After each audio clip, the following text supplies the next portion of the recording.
Welcome back to Living Mindful Guide. We're continuing our deep dive series on the 8 signs of narcissistic abuse. In the last episode, we explored what happens when you sacrifice your values just to keep the peace. Today, we're shifting the focus inward. This episode is about you and what happens when you begin to feel like someone you don't even recognize anymore. Let me ask you, have you ever looked in the mirror and thought, who even am I right now? Do you find yourself constantly anxious, short-tempered, reactive, acting in ways that go against your true nature? If so, you're not alone. This is one of the most subtle but deeply damaging effects of narcissistic abuse. So let's talk about it. Do you feel like a stranger to yourself? In a healthy relationship, you feel grounded. You feel seen, heard, and free to be who you are.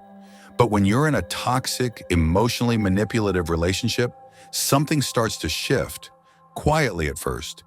You become reactive, sensitive to the smallest triggers. You walk on eggshells. You're always anticipating the next blow-up. And eventually you find yourself snapping, shutting down, or emotionally withdrawing. Not because you want to, but because your nervous system is in survival mode. Have you ever caught yourself yelling, crying uncontrollably, or feeling constantly on edge and wondered, why am I like this? It's not because you're weak. It's not because you're too emotional. It's because you've been emotionally disoriented by manipulation, control, and fear. For example, the personality shift. Maybe you've always been patient and compassionate, the kind of person who listens, helps others, and stays calm in chaos. But lately you feel irritable. You snap at people. You cancel plans. You feel exhausted just trying to get through the day. You feel like you're constantly bracing for impact. But here's the truth. This is not the real you. It's the version of you that's been created by emotional survival. And it's okay if that version feels messy. What matters is recognizing it and healing from it. But what's really happening inside? When you're stuck in a toxic dynamic, your nervous system is on high alert. You're constantly scanning for danger, anticipating blame, rejection, or manipulation. This leads to anxiety, brain fog, trouble sleeping, emotional shutdown, anger that comes out in bursts. This is trauma, not always the loud, obvious kind, but the slow erosion of emotional safety. You begin to suppress parts of yourself just to feel a little bit safer. But the cost is enormous. You lose your light, you lose your laughter, you lose touch with what makes you you. Has anyone ever told you, you're just too sensitive? Why do you always overreact? You're impossible to please.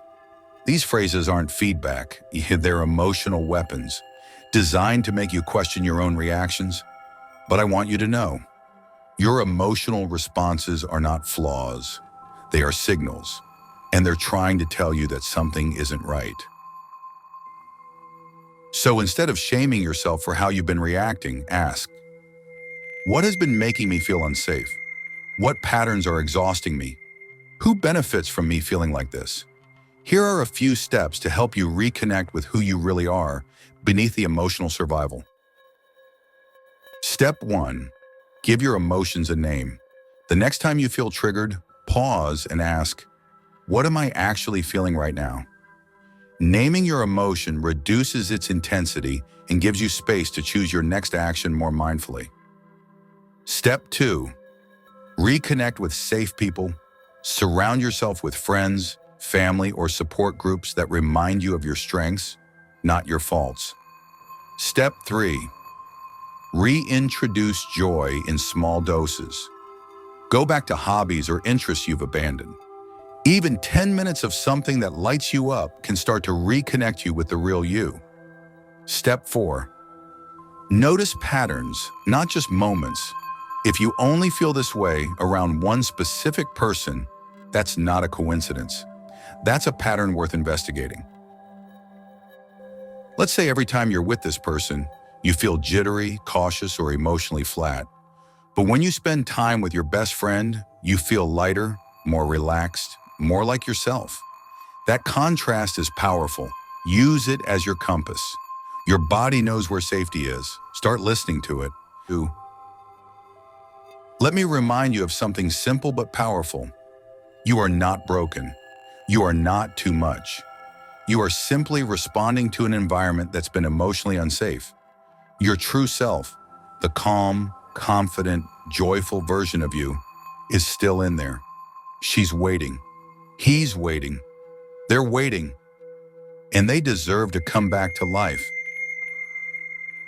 If you resonated with anything in this video, please know you are not alone.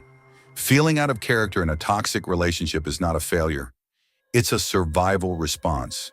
And healing starts when you finally say, "This isn't who I am, and I'm ready to come back to myself."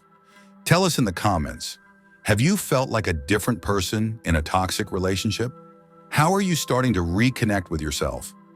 And don't forget, this video is part of our deep dive series on the 8 signs of narcissistic abuse.